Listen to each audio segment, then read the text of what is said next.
Урматтуу эл өкүлдөрү, биздин алдыбызда өлкөнүн сырткы карызын төлөө, каржы булактарын табуу керек деген чоң маселебиз бар, аны билесиздер. Тагдырдын жазмышы экен, бул чоң көйгөй менин учурума туш келди. Буга чейинки берилген маалыматтарга ылайык, быйыл 23 миллиард сом, эмдиги жылы 25 миллиард сомдун тегерегиндеги сырткы карызды жабуу милдети турат. Алдыдагы 10 жыл ичинде 30 жылдан бери алган карызыбызды төлөшүбүз керек. Төлөй албасак, өзүңүздөргө белгилүү болгондой, өлкөнүн беделине шек келтирет.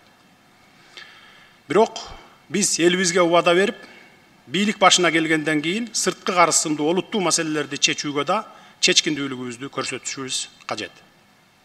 Албетте, мындай олуттуу маселелерди сиздердин колдооңуздардын астында чечебиз деп ишенем. Ошентсе да, жогорудагыдай саясий упай топтоп, электорат көбөйтөм деген саясатчыларга кечээ жакында 2020 жылы эле эмгек акыларды көтөргөндү, жол, мектеп жана башкаларды салганды, ири долбоорлорду пландап ишке ашырганды мындай коелу. Ушул сырткы карызыбыздан кантип кутулабыз деген маселе күн тартибине коюлуп, айлабыз куруп турган маал болгонун эске сала кетейин. Ушул жерден дагы бир маселени айта кетейин, урматтуу депутаттар. Мына кечээ күнү эле дагы бир мыйзамдын долбоорун талкууладыңыздар. Бул капиталдарды легалдаштыруу мыйзамы болчу. Бул мыйзамды дагы сындап чыккандар болду араңыздардан. Мына бийлик, өкмөт ушу байларды, ичкен жеген мурдакы чиновниктердин акчаларын адалдаштырып берип атасыңар деп. Ооба, бизде өлкөбүздө 200дөн ашык байларыбыз бар. Башка өлкөлөрдөй сыяктуу эле биздин миллионерлер бар, миллиардерлер бар дегендей. Бирок алар акчаларын чет өлкөлүк банктарда кармап жатышат.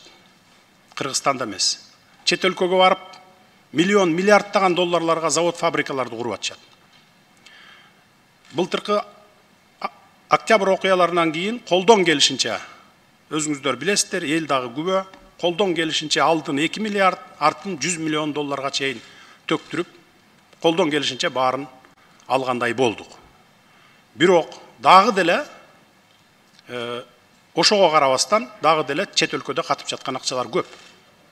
Бул мыйзамдын максаты ошол катып жаткан акчаларды биздин Кыргызстанга алып келип, ушул мыйзамдын негизинде легалдаштырып алып келип, биздин банктарга салса, биздин банктар пайда көрөт. Биздин өзүбүздүн территорияда Кыргызстандын аймагында завод, фабрика салса, ошол жерде иш орундары пайда болот. Салыгы бизге төлөнөт. Мына бул мыйзамдын максаты болгону ушул. Менин ал байлардын арасында бир тууганым же досум жок колдой турган. Эми бул мыйзам бүгүн эле кабыл алып аткан жоксуңар. Буга чейин 2005 жылкы революциядан кийин 2008 жылы, андан кийин 2010 жылы 2-3 жолу кабыл алып бергенсиңер. Бирок бул мыйзам иштеген эмес. Анткени чийки болгон. Бул ошол мыйзамга ишенген эмес ушу биздин байлар. Мени болду ушул мыйзам колдойт экен, коргойт экен деген эмес. Бул мыйзам жарабаган мыйзам деген да. Ошон үчүн иштебей калган. Биз азыр бардыгын тактап, ушул мыйзам иштеп кете тургандай кылып, ошол эле байларды да чакырып, сүйлөшүп, алардын дагы кеңешин угуп туруп, анан сиздерге жиберген мыйзам. Кечээ биринчи окуудан өттү. Эгерде дагы деле ошондой терс пикирде болуп, бизден бир ушундай бир арам ой кылып аткан болсоңор, кабыл алып бербей койсоңор дагы болот. Биз эч кимди мындай бир кыйнабайбыз. Бирок бул мыйзам бир тыйын болсо дагы ушу биздин мамлекетке келип иштесин. Эшматтын акчасы, Ташматтын акчасы ушу Кипрдин банкында же башка бир офшорный банктарда жатпасын деген, өзүбүзгө келип иштесин деген максат. Өзүңүздөр билесиздер, 2005 жылы, 2010 жылы дагы 2 жолу революция болгон.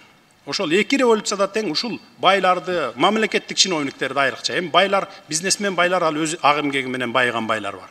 Ошондо дагы ошолор ак эмгеги менен байыса дагы акчасын ушу жерде кармабай, эртең ушу иш козгоп туруп тартып алабы деп ушу чет өлкөлүк банктарда катып жүрөт. Биз анын бардыгын билебиз, бирок ал чет өлкөлүк банктар бизге маалымат бербейт экен, же болбосо бул өзү дагы айтпайт экен менин мынча акчам бар деп. Андан көрө ушул мыйзамды кабыл алып берсек, ошол 30 жылдан берки тапкан кирешелер ушул Кыргызстанга иштесин деген эле максат. Бул мисалы дагы бир мисал келтире кетейин, ушул мыйзамдардын иштеши боюнча же чийки-чийкемеси боюнча. Былтыркыга чейин мамлекеттик жеке кызматташтык деген мыйзам иштеп келген, ГЧП мыйзамы. Бирок ал мыйзам таптакыр иштеген эмес. Инвестор келип туруп 1-2 жолу болгон экен, келишим түзүп инвестор келип иштеп баштаганда эле иш козголгон экен. Инвесторго дагы, бияктагы мамлекеттик мекемелерге дагы. Анткени ал чийки мыйзам болгон, иштебеген, гарантия бербеген. Былтыр мен Алмамбет Шыкмаматовду башына коюп туруп, ушул мыйзамды иштегидей кылып туруп жасайлы деп, бардыгын зыңкыйтып жасап, мына бүгүн ошол мыйзам иштеп атат. Ондогон ири инвесторлор келип, ушу ГЧПнын негизинде бүгүн иш баштап атышат. ГЭСтерди салып атат, завод, фабрикаларды куруп атышат. Мына, то есть мыйзам иштеп атат да. Анан ошон үчүн бул мыйзамдагы эртең иштеп кетсе, кечеүнкү мыйзамдагы бул мага эмес, бүтүндөй өкмөткө эмес, депутаттарга да эмес, бүтүндөй элге пайдалуу мыйзам болмок да.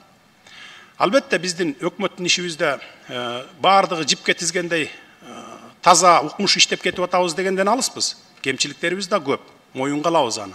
30 жылдан берки проблеманы бир жылда баарын жолго түзүп, жипке тизип койгондой кылыш өтө кыйын экен. Бирок көч бара түзөлөт дейт, четинен оңдоп келе жатабыз. Мына ушундай кыйынчылыктарга карабастан, эл тараптан тагылган иш милдеттерин так аткарып, карапайым калктын койгон талаптарын ишке ашыруу үчүн кандай гана тоскоолдуктар болбосун алга жыла беришибиз керек. Сиздер колдоп берип турсаңыздар.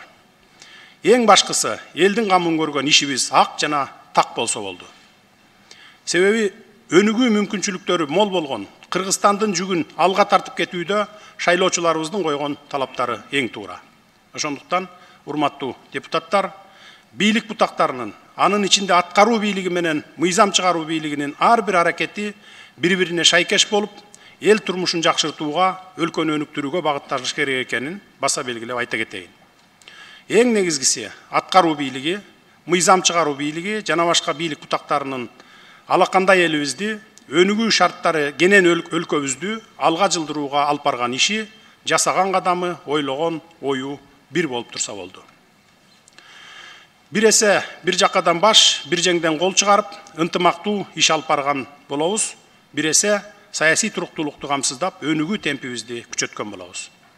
Урматтуу депутаттар, Жогорку Кеңештин регламентине ылайык шайлоочуларыңыздар менен жеринде иш алып баруу боюнча ишмердүүлүгүңүздөр натыйжалуу болсун.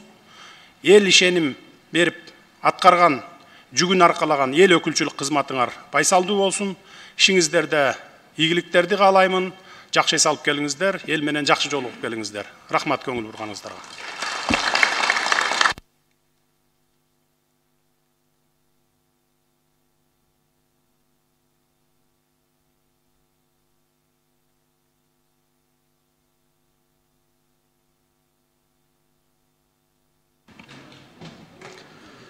Урматтуу депутаттар, биз өз жумушубузду уланта берсек,